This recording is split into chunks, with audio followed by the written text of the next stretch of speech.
Rain came down over Boston like the sky had been split open. It struck the glass towers along the harbor, hammered against black umbrellas, turned the sidewalks into mirrors of red brake lights and golden hotel windows. By the time Elara Vale reached the entrance of the Ashbourne Hotel, her dark hair was soaked against her face. Her long black concert dress clung to her legs, and the leather handle of her violin case felt slick beneath her trembling fingers. She had performed in storms before. She had crossed busy streets, blind before. She had survived men speaking slowly to her as if blindness had made her stupid, women touching her arm without permission, strangers praising her for doing ordinary things as if she were a child. But tonight felt different. The rain was too loud. It swallowed the city. Her white cane tapped over polished stone, then marble, then a thick entry rug that drank the sound of her steps. Warmth wrapped around her. Expensive perfume drifted through the air, layered beneath the smell of lilies, leather, cigar smoke, and old money. She had entered the wrong door. Elara stopped. The hotel where she had performed earlier had a side entrance leading toward the concert lounge, but this foyer felt larger, colder, more private. The ceiling was high enough for her cane taps to return in a soft echo. No one greeted her. No concierge voice called out. No rolling suitcases passed. No casual laughter filled the lobby. Instead, there was silence. Not empty silence. Controlled silence. The kind created by men who had stopped talking because someone important had entered. Elara tightened her fingers around the handle of her violin case. "I'm sorry," she said carefully. "I think I came in through the wrong entrance. Could someone point me toward the lobby?" No one answered. Then she heard it. A chair leg shifting half an inch over marble. A cuff brushing against a watch. A faint inhale from a man standing too close to her left. And beyond him, deeper in the room, the slow, steady breathing of someone who was not afraid of anything. Elara took one cautious step back. Her heel caught on the edge of a wet marble seam. The world tilted. Her cane slipped from her hand. The violin case swung hard against her hip. Elara reached out instinctively, expecting to hit the floor. Instead, she crashed into a man. Not just a man, a wall of heat, muscle, expensive wool, and stillness. Large hands caught her shoulders before she fell. They were firm, controlled, not gentle at first. The grip of someone trained to stop threats before identifying them. Around her, the room exploded into movement. Metal clicked. Not one gun. Several. Elara's breath froze in her chest. She could not see them, but she heard the shift of bodies forming a semicircle. The faint leather creak of shoulder holsters. The synchronized tension of men who had done this before. "Don't move," a deep voice ordered from somewhere near her right. Elara went still. "I didn't mean to." Her voice broke. "I slipped. I'm blind. I didn't know this room was private." The hands on her shoulders did not release her. The man in front of her smelled like rain, black coffee, and a cologne so dark and clean, it seemed to belong to another world. Beneath it, faint but unmistakable, was the metallic scent of gun oil. Another man spoke. Rougher. Closer. "Boss, give the word." Boss. Elara's stomach dropped. She had heard that word before, in certain hotel corridors, murmured by security guards after private parties ended. She had played enough events for men who arrived in armored cars and never used their real names. Boston had polite universities, old churches, cold harbors, and under all that polished history, families who owned parts of the city no mayor could touch. She had walked into one of those rooms, and she had slammed directly into the most dangerous man in it. The man holding her did not speak immediately. His breathing remained even. No panic, no anger, just a controlled attention that felt heavier than the guns. Elara swallowed. "Please," she whispered, "I only need my cane." Something changed in the air. The man's grip softened not enough to let her go, but enough for her to feel the difference between restraint and harm. Then he leaned closer. His voice was low, intimate, and terrifyingly calm. "Listen." One word. Not shouted, not explained, just whispered. The entire room obeyed. Every man stopped moving. Even the rain beyond the windows seemed to fade behind the command. Elara's pulse hammered. "What?" she breathed. "Listen," he repeated, softer this time. "You heard something before you fell." Elara opened her mouth to deny it. Then she heard it again. Behind the quiet string music playing from hidden speakers, behind the rain, behind the breathing of armed men, a tiny metallic scrape, a soft click, a person trying to move without weight in his steps. Elara's face turned slightly toward the far side of the room. "There's someone near the ice," she whispered. The hands on her shoulders became perfectly still. "What did you say?" the man asked. Elara forced herself to focus. "A server," she said, or pretending to be one. "His left shoe is dragging. He's nervous. His breathing changed when your men drew guns." The room remained silent. Then came the sound she had heard once before backstage in a theater when a security guard had been careless with his weapon. A magazine being seated into a pistol. Elara's voice sharpened. "He has a gun." The man holding her moved before she finished speaking. His arm swept around her waist, pulling her behind him as the room detonated into chaos. Men shouted. Glass shattered.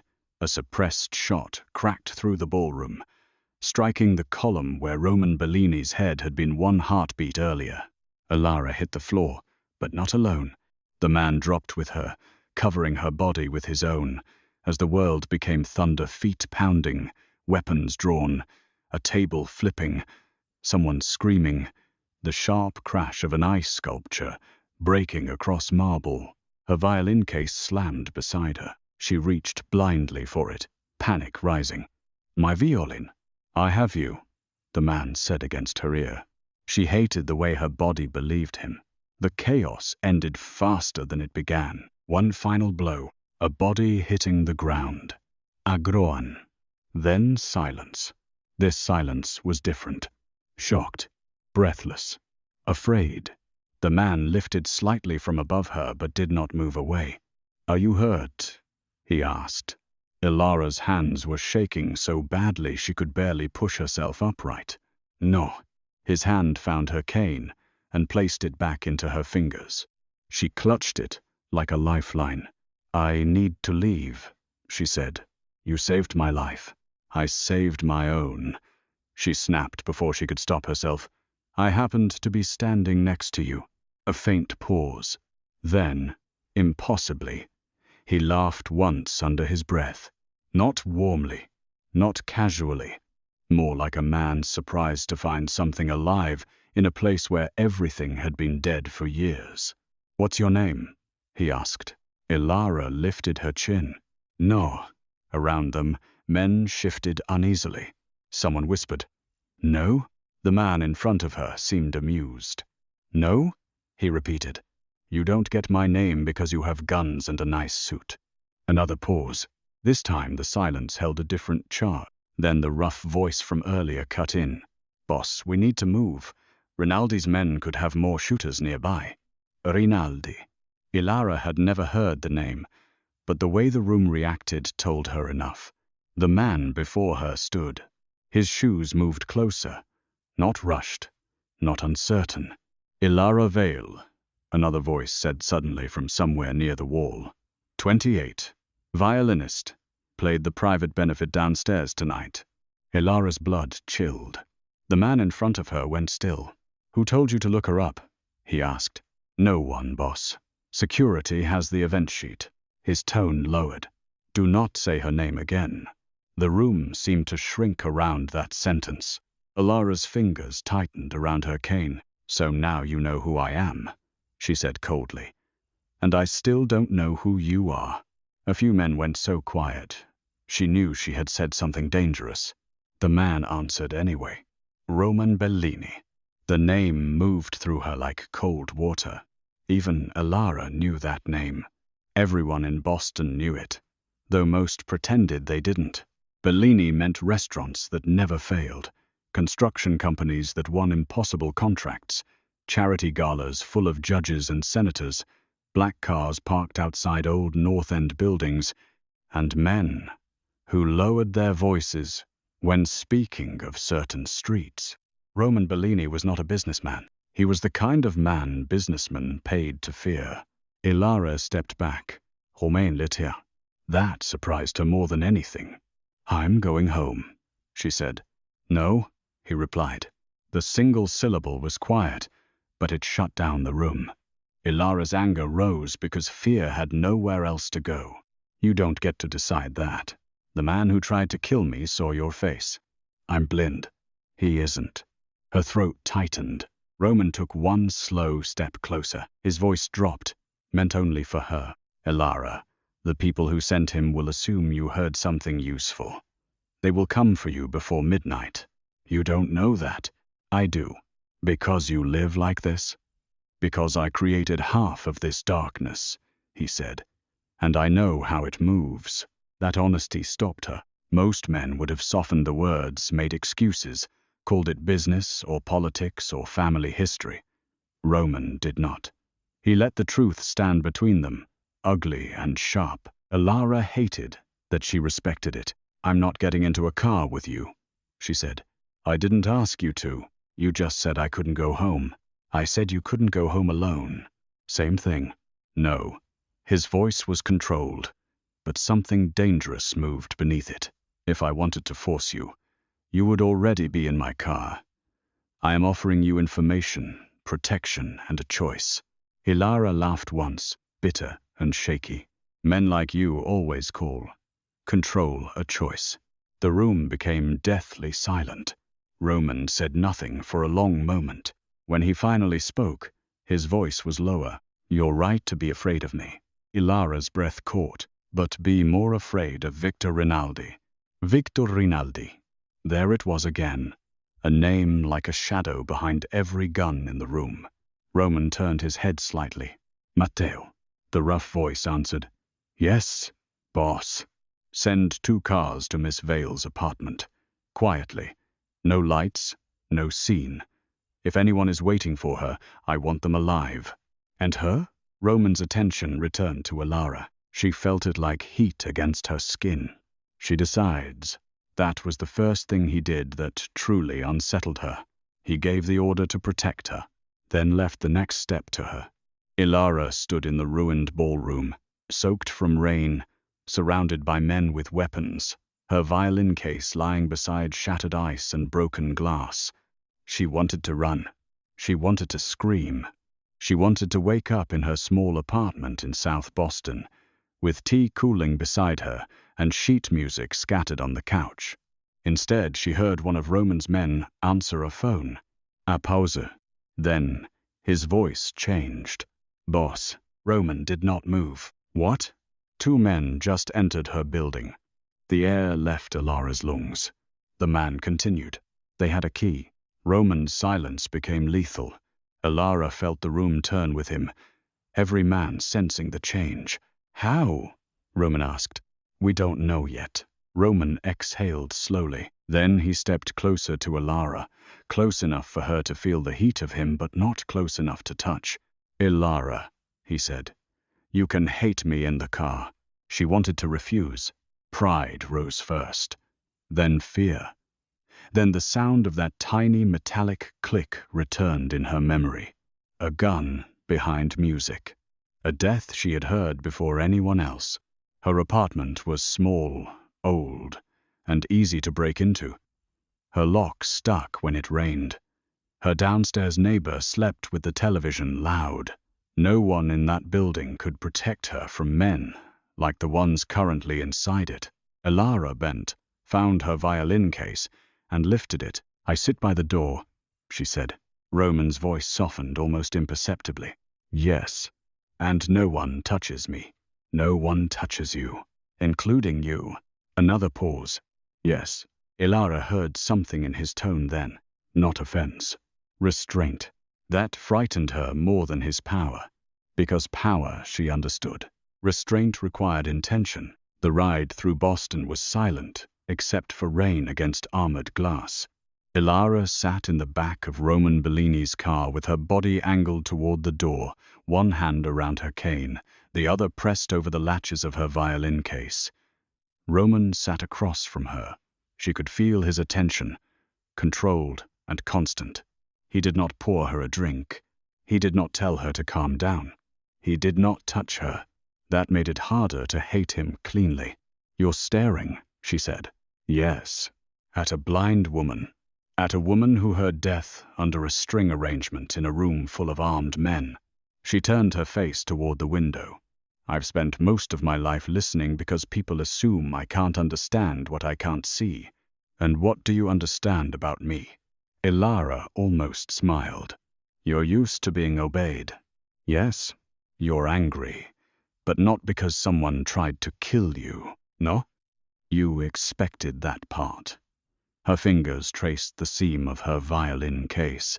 "You're angry because whoever arranged it knew exactly where you would stand." Roman said nothing. Elara's pulse changed. She had guessed right. "It was someone close to you," she said. The silence in the car sharpened. Roman finally spoke. "I've suspected a traitor for 6 months. And tonight?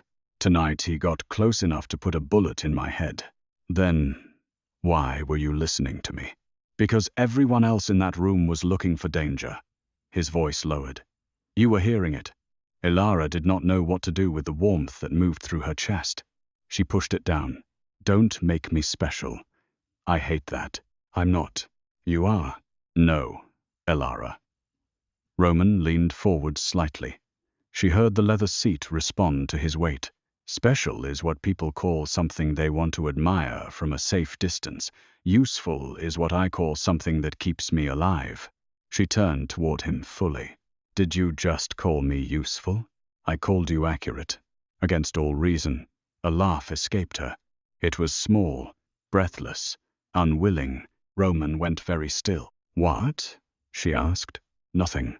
"No, say it." "I did not expect that sound from you." "My laugh?" "Yes." "Why?" "Because you are terrified. I can be terrified and still find you rude." This time, the silence between them was not cold. It had edges, dangerous ones. The car descended into an underground garage beneath a building Elara could smell before she understood. Salt air from the harbor, wet concrete, fuel, polished metal, money. Doors opened. Men moved. Roman stepped out first. He did not offer his hand. He stood close enough for her to know where he was and waited. Elara hated that he was learning quickly. "Where are we?" she asked. "My building." "That sounds like a terrible place for me to be." "It's the safest place in Boston." "For you." "For anyone under my protection." "I didn't agree to be under your protection." "No," he said. "You agreed not to die tonight." She stepped out of the car with her cane. "I still hate you." "You said you would." A private elevator carried them up so smoothly Elara barely felt movement. Roman stood to her left. Matteo, the rough-voiced man, stood near the doors, 2 others behind them. No one spoke. The penthouse smelled of cedarwood, stone, cold air, and the ocean beyond glass walls. Elara knew luxury by sound more than sight. The absence of clutter, the soft absorption of expensive rugs, the distant hush of heating systems hidden in architecture, the way every surface seemed designed not to echo unless it wanted to. Roman guided her without touching her. 3 steps, he said. "I know." He stopped. Elara tapped her cane forward, found the change in flooring, and stepped down. "You counted from the elevator," he said. "I listen." "So? You keep reminding me. So you don't forget." "I won't." The answer was too quiet, too serious. A woman appeared with warm clothes, tea, and a soft voice. Roman introduced her as Mrs. Calder, the housekeeper who had worked for his family for 20 years. Elara accepted dry clothes, but refused to change until Roman left the room. He did. No argument, no smug comment, no lingering. That unsettled her again. An hour later, wearing a borrowed sweater and soft pants that probably cost more than her rent, Elara sat in a chair near the penthouse windows with her violin case resting at her feet. Rain tapped the glass in long, trembling lines. Roman stood across the room on a phone call. He spoke in low Italian for most of it. Elara understood none of the words but all of the emotion beneath them. Control, rage, calculation, then one name, Rinaldi. Her fingers tightened. When Roman ended the call, she said, "Tell me what happened at my apartment." He did not pretend not to understand. 2 men entered. They had a copied key. My men stopped them. Alive? Yes. What did they want? You. Her mouth went dry. Roman crossed the room, stopping several feet away. They had a photograph from tonight, he said. Already? Yes.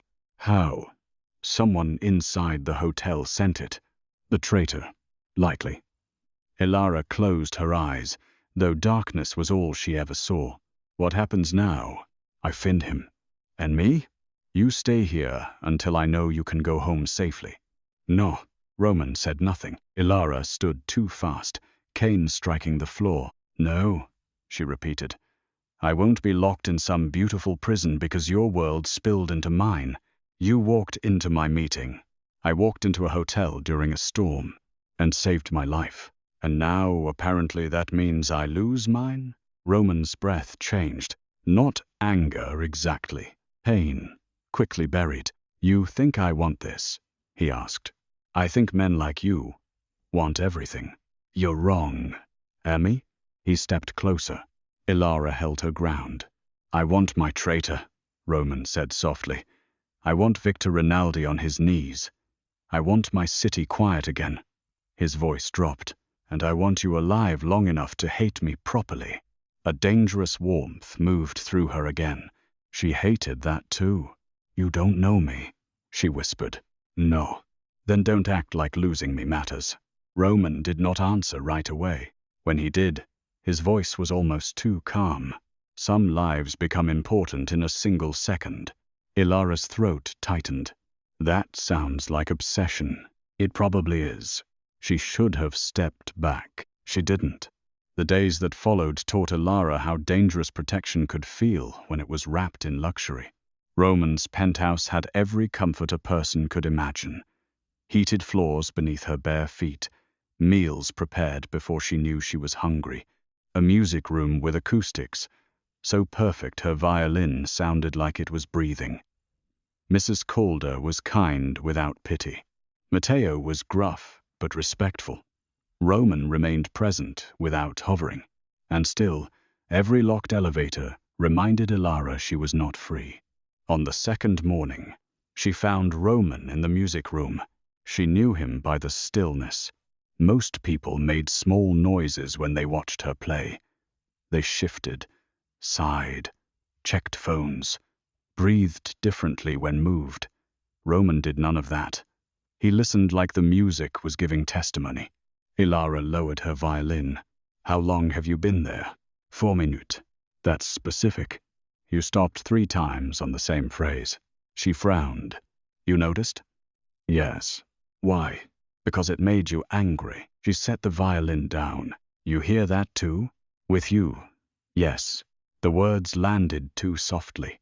Elara turned away. You shouldn't say things like that. Why? Because I might start believing you mean them. Roman's footsteps moved closer, then stopped before he entered her space. I mean everything I say to you. That is exactly the problem. Silence stretched between them. Then his phone rang. The warmth vanished from the room before he answered. Roman listened for 20 seconds. His voice, when it came, was ice. Where? Another pause. Lock down the docks. No one leaves. He ended the call. Elara's hand found the edge of the piano. What happened? Victor Rinaldi sent me a message. What kind? Roman did not answer.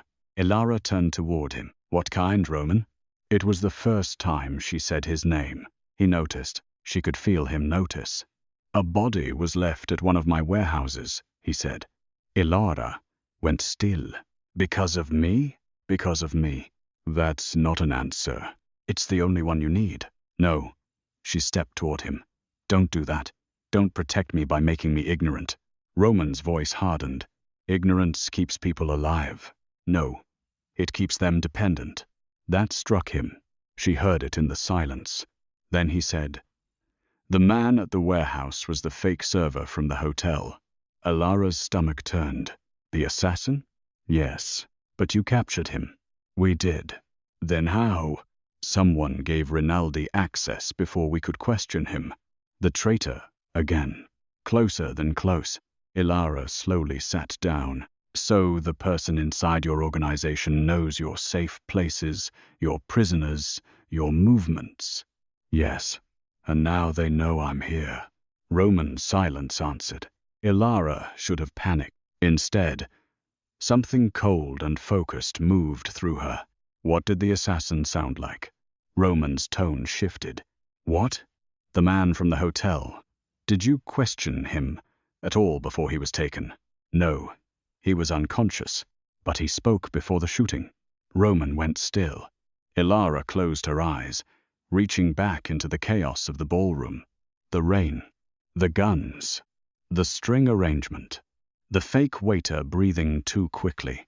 He whispered something, she said, before he loaded the gun. Not to himself, into a comm device, maybe. Roman came closer. What did he say? Elara listened to the memory. The harbor is open. Roman cursed softly. Matteo, who had entered without her noticing, reacted sharply. Boss. Roman's voice turned lethal. How many people knew about the harbor route tonight? Matteo answered, 7. Bring me all of them. Elara stood. I want to hear them. No. Her head snapped toward Roman. You need me. I need you. Alive. And I need my life back. If your traitor is the reason I don't have one, then I'm helping find him. Roman's anger filled the room, silent and immense. Matteo muttered. She has a point. Roman's head turned. Matteo cleared his throat. A dangerous point. Elara almost smiled. Roman did not. But that afternoon, 6 men came to the penthouse. Elara sat behind a screen in Roman's study, unseen, with a cup of untouched tea cooling in her hands. Roman stood near the fireplace. Matteo remained by the door. Each man was asked the same questions about the harbor route, the hotel meeting, the prisoner transfer. Elara listened, not only to words, to breath before lies, to saliva swallowed before names, to the false relaxation men created when trying to appear calm. The first 4 were nervous but clean. The 5th was angry at being questioned. The 6th was calm, too calm. His name was Saul Marin. Roman introduced him as one of his oldest captains.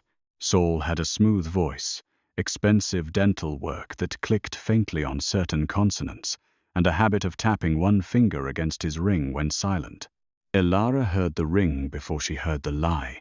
Roman asked, who knew about the prisoner transfer? Saul answered evenly, only Matteo's team. The ring tapped once. Elara leaned forward. Roman continued, did you speak with anyone outside the family after the hotel attack? No. Tap. Did you know the assassin had been moved? No, boss. Tap. Elara's skin prickled, not because of the lie, because of the rhythm. Tap. Pause. Tap, tap. She had heard it before, in the ballroom. Not from the assassin. From someone standing near the far wall while she lay on the floor beneath Roman's body. Elara rose from her chair. The screen blocked her from sight, but not sound. Roman noticed immediately. What is it? He asked. Saul's breathing changed. Elara spoke before fear could stop her. Ask him why he taps his ring in 3s when he lies. The room went silent. Saul laughed. A perfect, insulted laugh. Boss, with respect, are we taking criminal advice from a blind musician now? Roman did not move. That blind musician heard a gun before 20 armed men saw one. Saul's breathing sharpened.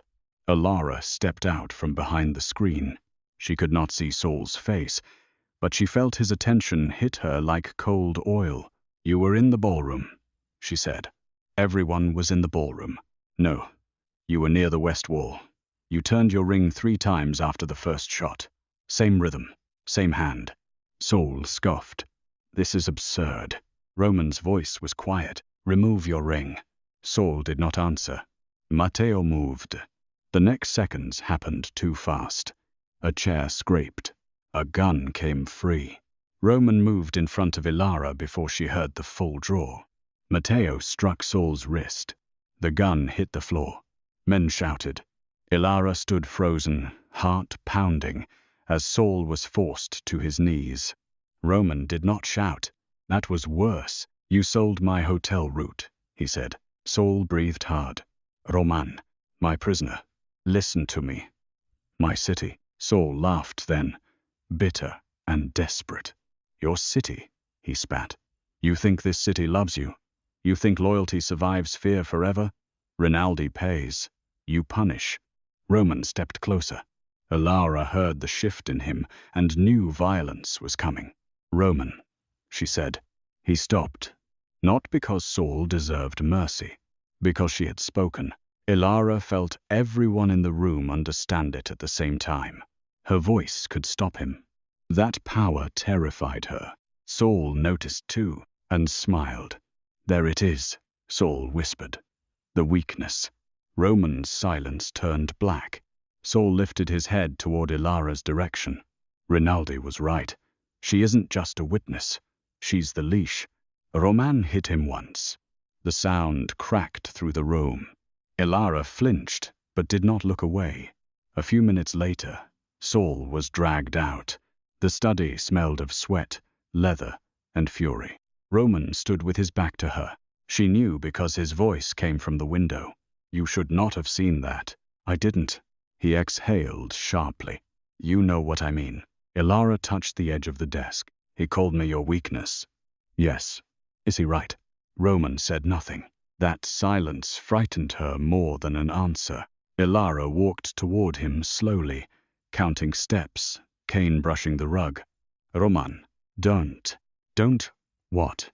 Don't ask me something I don't know how to answer without making this worse." Her heart began to ache in a place she had not guarded well enough. "You can start with the truth." He turned. She felt him near her now, close enough that the air warmed between them. "The truth?" he murmured. "The truth is that 3 days ago you were a stranger who fell into me during a storm. Now every plan I make begins with whether it keeps you breathing." Elara's hand tightened around her cane. "That's not love." "No." "Then what is it?" "Something darker."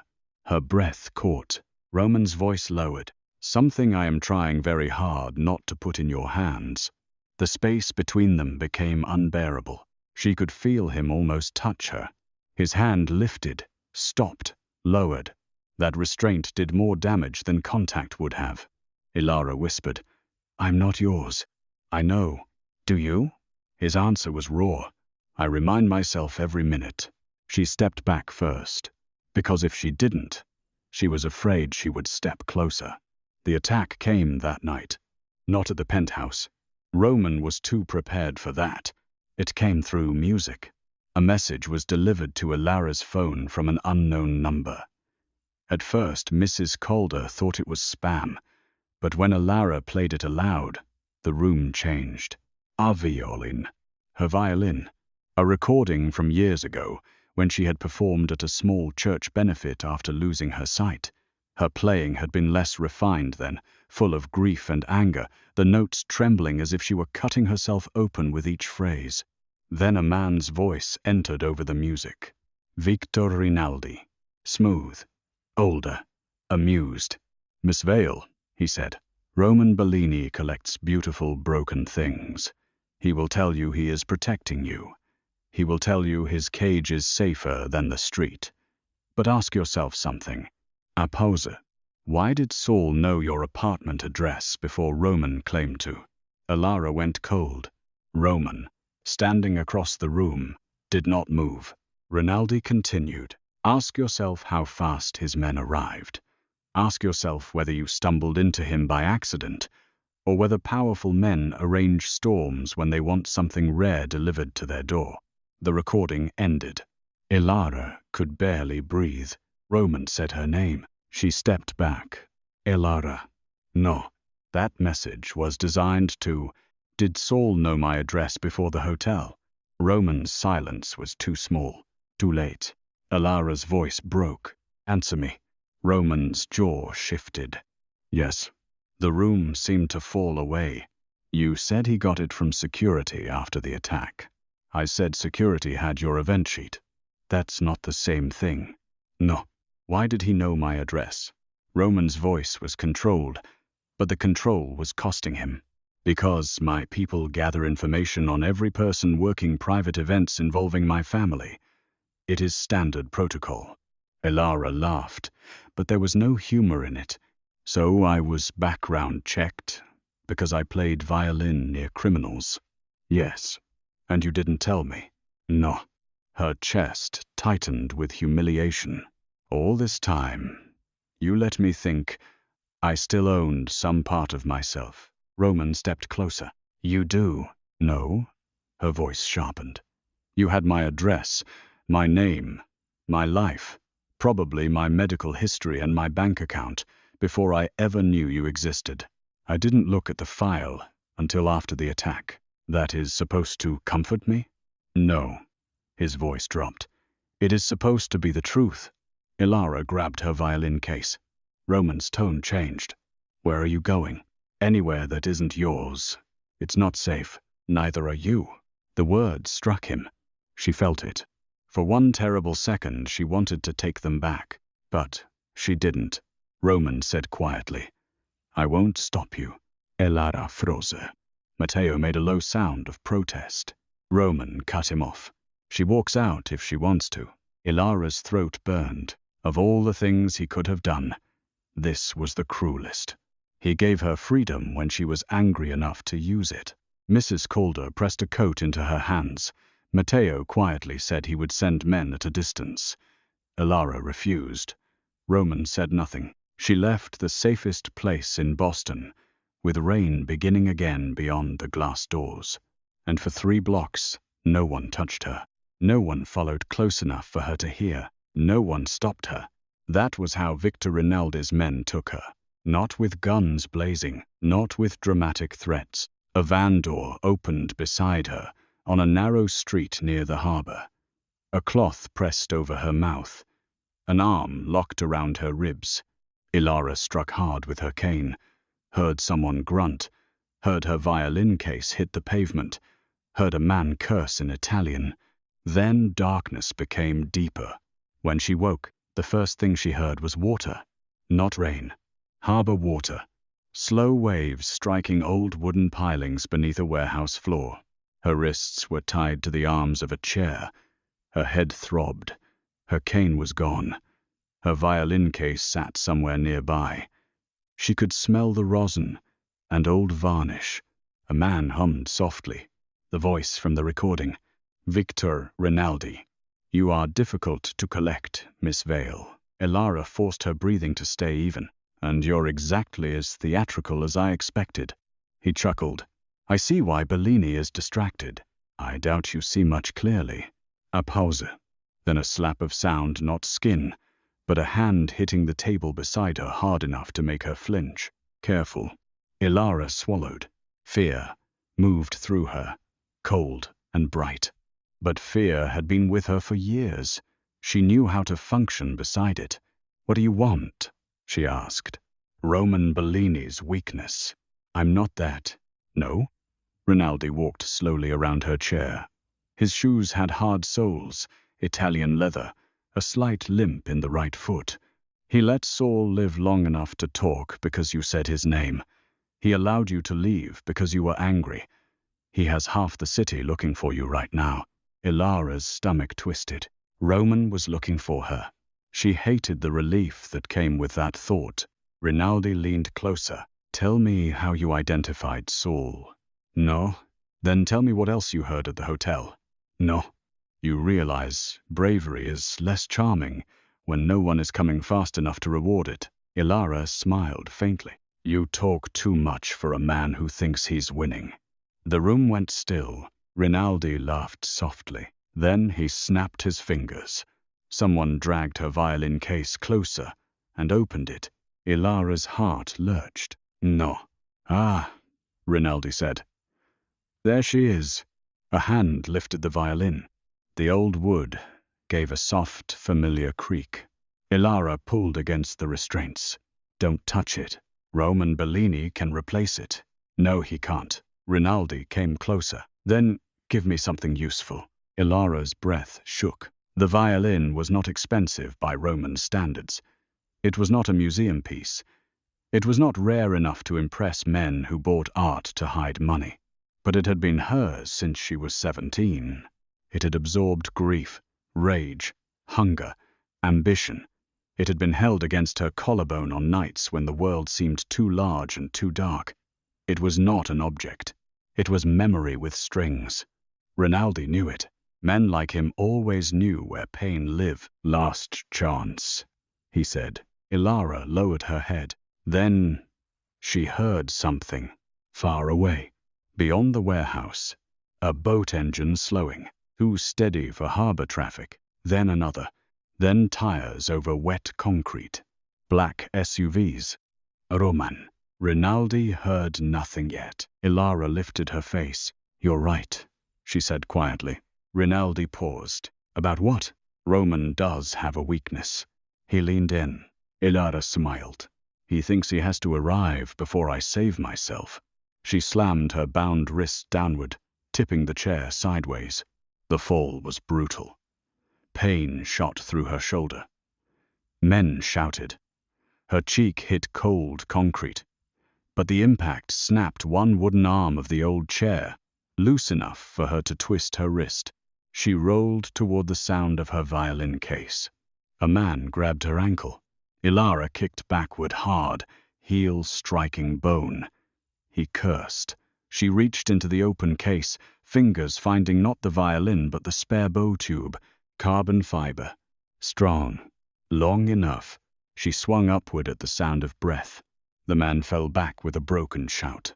Then the warehouse doors exploded inward. Not literally. They opened with such force and violence that the entire building seemed to inhale. Roman Bellini entered like a storm wearing black. His voice cut across the warehouse.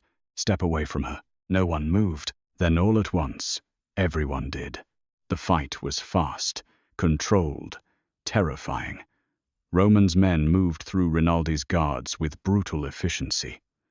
Elara stayed low, listening, crawling toward the sound of her violin. Someone ran toward her. She raised the bow tube again, but the footsteps stopped. It's me, Matteo said. She knew his voice. Your left, she gasped. One behind the crates. Matteo turned before the man fired. A shot cracked. Wood splintered. Roman was suddenly there. He dropped to his knees beside her, hands hovering, not touching until she nodded. Elara. His voice broke on her name. That sound did something terrible to her heart. I'm okay, she whispered. You're bleeding. Mostly angry. A breath left him that was almost a laugh, almost a sob.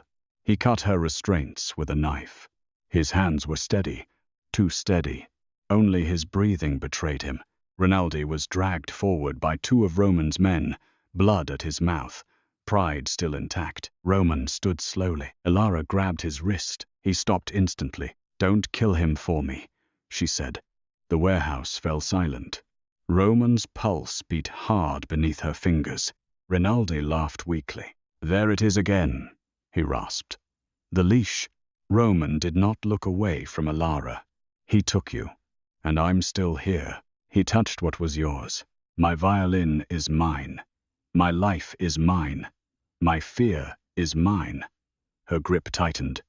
Don't make your revenge part of me. Roman's silence was the most violent thing in the room. Then he leaned down, his voice for her alone. What do you want? The question moved through her. Not what should I do? Not tell me to stop. Not give me permission. What do you want? Elara whispered. I want him alive long enough to destroy his own empire. Roman's breath slowed. Then he straightened. Take Rinaldi, he ordered. Every account, every judge, every captain, every dock worker on his payroll. I want his kingdom emptied before dawn. Rinaldi's laughter vanished. Roman turned to Matteo. He lives. For now. Matteo looked at Elara, then back to Roman. Yes, boss. Roman knelt again, gathering Elara's violin with a care so reverent it hurt more than any apology. He placed it in her hands. I'm sorry, he said. Elara held the instrument against her chest. For what? For every way my world touched yours without permission. She closed her eyes. The apology did not fix it, but it entered a place in her that had expected excuses. Roman helped her stand. This time, when his arm came around her, she let it, not because she was weak, because she was tired, because she had chosen it, because when she leaned into him, his entire body trembled once before he controlled it. The city changed after Rinaldi's capture. Not publicly. Boston still woke to fog over the harbor, students crossing brick sidewalks, church bells, traffic, coffee shops opening at dawn. But beneath the surface, men vanished from certain corners. Businesses changed hands. Judges stopped answering private calls. Warehouses emptied overnight. Victor Rinaldi's empire did not explode. It bled out quietly. Elara refused to return to Roman's penthouse as a prisoner. So, Roman changed tactics. He repaired the lock on her apartment without entering it. He posted men 2 blocks away instead of outside her door. He sent her information, not instructions. Names, threats, routes to avoid, times she could choose to leave. He asked before arranging a driver. He knocked before entering. He learned the difference between protection and possession, like a man learning a language he had once considered beneath him. Elara noticed. She hated that she noticed. 1 week after the warehouse, she found him sitting on the stairs outside her apartment building in the rain. No umbrella. No guards nearby that she could hear. Just Roman, soaked and silent, sitting like a man who had no right to enter and knew it. Elara stopped beneath the awning. You look ridiculous. Yes. You own half the city, and you're sitting on wet concrete. Yes. Why? Because if I stood, it would look like I expected you to let me in. Her heart tightened. She stood beside him. Rain softened the street around them. You could have called, she said. I did. I didn't answer. I know. So you came here? Yes. Roman. He tilted his head toward her. I needed to know you got home from rehearsal. I texted Matteo. He told me. Then why are you here? Silence. Then, quietly. Because knowing and hearing your voice are not the same thing. Elara's throat closed. She lowered herself onto the step beside him. He shifted slightly, giving her space. For a long time, neither of them spoke. Finally, she said, I don't want to be your weakness. You're not. Saul thought I was. Rinaldi thought I was. They were wrong. What am I then? Roman's voice was rougher than usual, the part of me that still knows when to stop. Elara turned her face toward the rain. That's a dangerous thing to put on someone. I know. I can't save you from yourself. I'm not asking you to. Then what are you asking? He breathed out slowly. For the chance to stand near you, without turning it into a cage. Her chest ached. You make everything sound like a vow. With you, it usually is. The rain fell harder. Elara reached out, found his sleeve, and tugged once. Roman went completely still. Come inside, she said. He did not move for 2 seconds. Then he stood.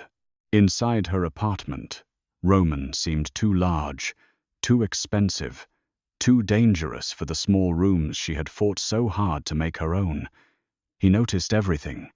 The uneven floorboard near the kitchen, the old radiator, the stack of braille-labeled sheet music, the mug with a chipped handle. He touched nothing. Elara made a tea. Roman stood near the door until she said, "You can sit down." He sat, carefully, as if the couch belonged to a country with laws he did not know. Elara almost laughed. "What?" he asked. "You're afraid of my furniture. I'm afraid of doing one more thing wrong." The honesty disarmed her. She set tea in front of him and sat in the chair opposite. "You will," she said. Roman accepted, that with a small nod, "Probably.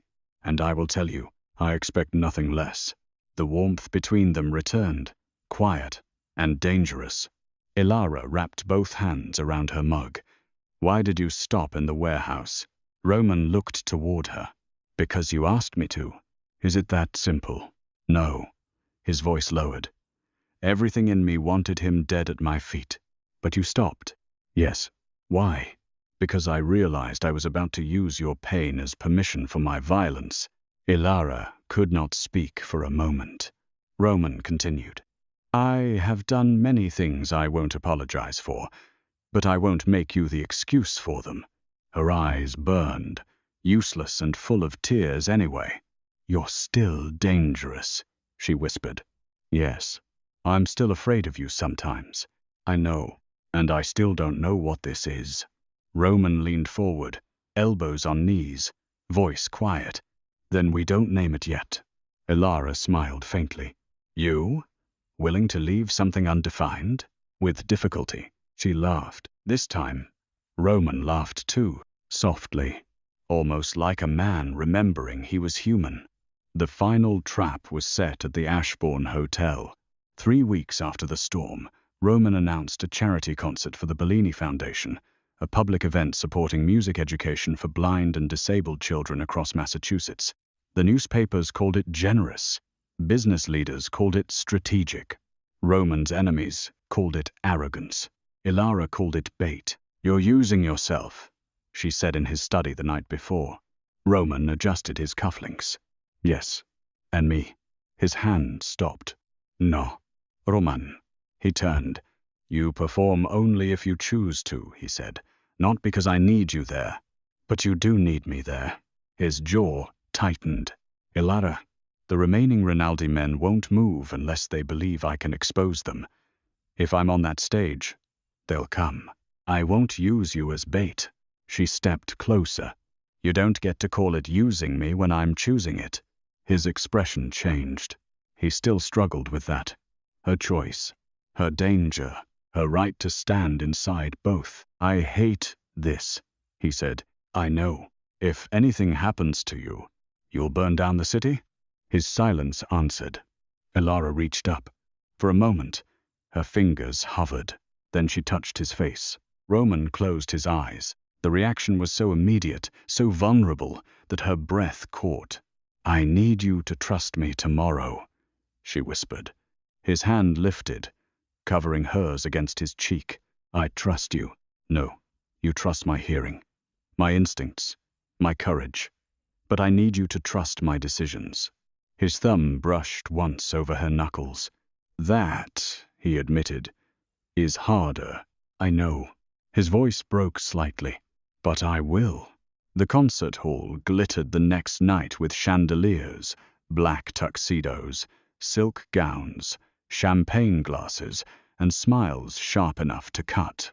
Boston's elite came because Roman Bellini invited them, and no one powerful declined Roman Bellini twice. Elara stood backstage with her violin beneath her chin and listened to the audience breathe. Roman was in the front row. She knew exactly where. Not because anyone told her, because the air around him was different. Still, controlled, waiting. Matteo stood near the right exit. 2 Bellini men near the balcony stairs. Mrs. Calder in the second row, pretending not to cry before the music even began. Elara smiled at that. Then she heard it. Tap. Pause. Tap tap. Not Saul's ring. Saul was gone. This was different. A cufflink against glass. Zamerütem. A signal copied by someone who thought patterns belonged only to the sighted. Elara began to play. The first note rose into the hall like a thread of light. The audience quieted. She moved through the opening phrase, letting the music breathe, while her mind separated every sound in the room. Programs rustling, a woman swallowing tears, a man near the balcony shifting weight from left to right, Roman's breathing in the front row, the cufflink again, tap, pause, tap tap. Elara turned slightly as part of the performance. The sound came from the upper balcony. Not one man. 3. Her bow continued moving. She changed the phrase. Roman knew the piece. She had played it for him once in the penthouse. This note did not belong. Then another. A warning. Hidden in music. Roman's body changed. She heard it, even from the stage. His chair gave the smallest sound as he leaned forward. Elara played the wrong phrase again. Left balcony. 3 men. Matteo moved. The audience noticed nothing. That was the miracle of music. It could hide terror beautifully. Then a child coughed in the 3rd row. One of the men above reacted. A gun brushed fabric. Elara stopped playing. The sudden silence was shocking. Every face turned toward the stage. Elara lowered her violin. Roman, she said clearly. He was already standing. Down. He did not question her. He dropped. The first shot shattered the chandelier above his seat. Glass rained over the front row. The hall erupted. Roman's men moved instantly, but the crowd surged in panic. Elara stood on stage, hearing everything at once. Screams, footsteps, weapons, Roman shouting orders, Matteo fighting near the balcony stairs. Someone grabbed Elara from behind. An arm locked around her throat. A voice hissed in her ear, "Play, little violinist." A gun pressed to her side. The audience froze. Roman turned. The entire room seemed to stop breathing.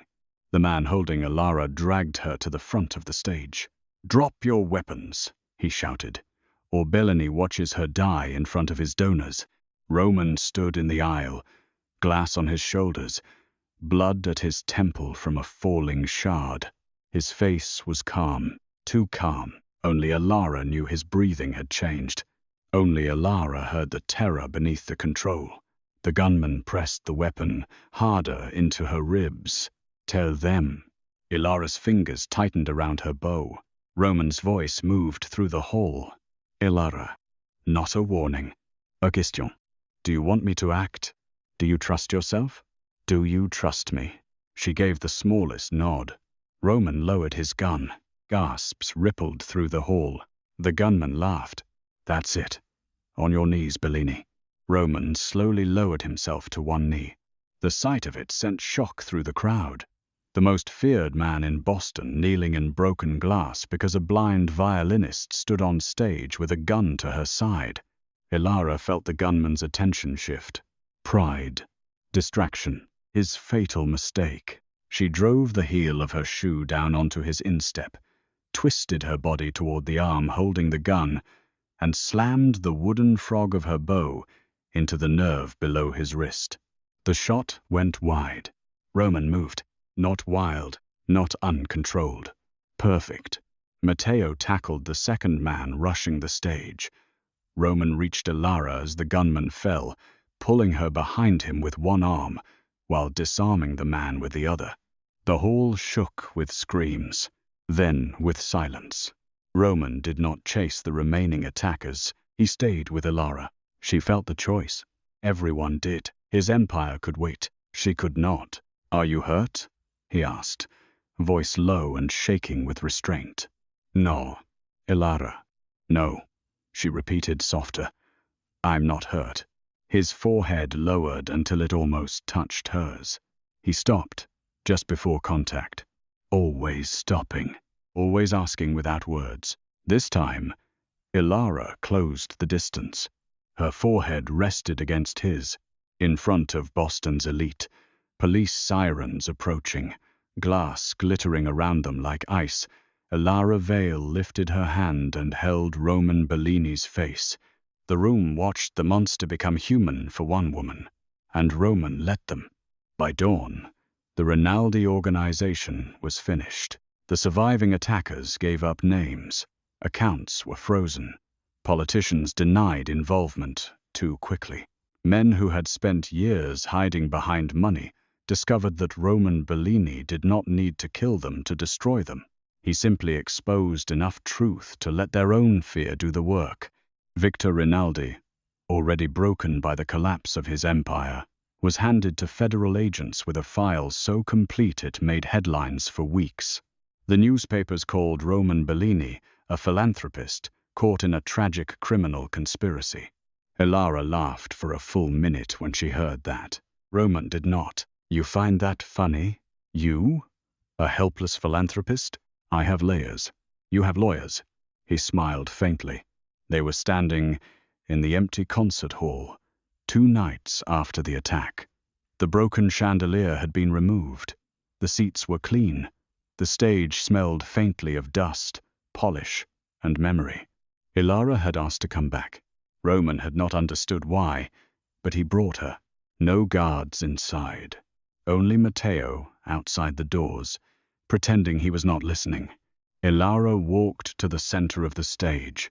Her cane tapped once, then stopped. This is where you knelt, she said. Roman remained below the stage. Yes.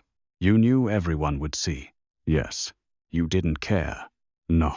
She turned toward his voice. Why? He looked up at her. Elara could not see his face, but she heard the truth before he said it. Because I love you. The words entered the empty hall and stayed there. No music, no rain, no guns, just his voice, stripped of power. Elara's breath caught. Roman continued before she could answer. I don't know how to love gently. I don't know how to want without wanting too much. I don't know how to stand close to you without fighting every instinct I have to place the world under my control so it never touches you again. His voice lowered. But I know this. I would rather spend my life learning how to love you freely than own 1 second of you by force. Elara's eyes filled. For most of her life, men had offered her help that felt like a hand closing around her throat. Roman Bellini was the most dangerous man she had ever known. And somehow, he was the first one powerful enough to choose restraint. She walked down the stage steps slowly. Roman did not move. When she reached him, she lifted her hand. He met it halfway, guiding her palm to his chest. His heart beat hard beneath her fingers. You're still terrifying, she whispered. Yes. Still arrogant. Yes. Still convinced you can solve emotional problems with armored cars. I'm improving. A little. His mouth curved. She felt it when she touched his jaw. Elara breathed in. I love you too. Roman went still, completely still, as if the sentence had struck him harder than any bullet. Then his hand covered hers against his chest. Elara, you don't get to sound that surprised. I'm not surprised. You are. I'm trying not to ruin this by saying something possessive. She laughed softly. What were you going to say? His thumb brushed her wrist. That you are mine. She tilted her head. Roman, I know. His voice warmed. You are yours. And? He exhaled. And I am grateful you choose to stand near me. Elara smiled. Better. He leaned closer. May I kiss you? Her heart opened painfully. Yes. Roman kissed her like a vow made in darkness and kept in light. Not soft, not safe, but careful. So careful it made her ache. His hands framed her face without trapping her. His body shielded her out of instinct, but held back out of respect. Elara stepped closer by choice, and when she did, Roman made a sound low in his chest that told her exactly how much restraint cost him. Outside, Boston moved on. Rain dried from stone streets. The harbor fog lifted. The newspapers found new scandals. But inside the empty concert hall, a blind violinist and a mafia boss stood among the ghosts of violence and chose something more dangerous than survival. Trust. Months later, Elara performed again at the Ashbourne Hotel. The same ballroom had been restored, the marble polished, the bullet marks erased. the chandelier replaced.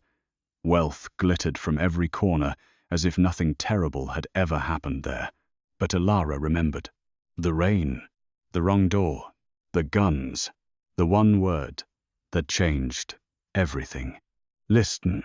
Roman stood at the back of the room in a black suit, hands folded in front of him, expression unreadable to everyone else. To Elara, he was as loud as a confession. She heard his breathing alter when she stepped onto the stage, heard the faint shift of his shoes when she lifted her violin, heard the controlled stillness of a man who could command the city but had learned not to command her heart. She played the piece she had never finished that first night. The melody rose through the ballroom, aching and beautiful. People listened because the music was stunning. Roman listened because he knew what it had cost. When the final note faded, the room erupted in applause. Elara lowered her violin. She did not need to see Roman to know he had not clapped. He never did immediately. He always waited one breath too long, as if returning from somewhere private inside the music. Then his hands came together, slowly. Once, twice. The room followed his rhythm without realizing it. Elara smiled. After the performance, she found him near the same marble steps where she had slipped into his arms. "You're standing in the exact spot," she said. "I know. Sentimental? Strategic." She laughed. "Liar." Roman stepped closer. "Careful, Miss Vale. I'm still feared in this city. Not by me." "No," he said softly. "Never by you." The words settled between them. Elara reached for his hand. He gave it instantly. Not to lead, not to claim, just to meet her where she had reached. Outside, rain began tapping against the hotel windows again. Elara tilted her head toward the sound. Roman watched her with the same dangerous devotion that had once frightened her. Now it still frightened her, but differently, like standing at the edge of a storm and knowing the storm would never lie about what it was. "Do you ever think about that night?" she asked. "Every day." "Which part?" His thumb moved over her knuckles. "The moment you told me there was a gun. Not when I crashed into you?" "That too. Not when you whispered at me like a dramatic villain?" His mouth curved. "I was trying to save my life. You said one word. You heard everything else." Elara smiled. Then, quietly, "I was so scared." Roman's hand tightened once, then relaxed. "I know, but I'm glad I walked into the wrong room." His voice changed. "Suanwi." She turned toward the rain, toward the city, toward the dangerous man beside her. Once, Elara Vale had believed independence meant never needing anyone's hand. Now she knew better. Independence was choosing whose hand to hold. Roman Bellini did not save her from darkness. He met her inside it. He learned her boundaries like scripture. He placed his power at her feet and waited for permission to use it. And Elara, who had been underestimated by everyone, became the one person the most feared mafia boss in Boston trusted more than himself. She entered his world by accident. She survived because she was stronger than anyone believed. And Roman Bellini fell in love with the woman who taught him that true power was not possession. It was trust.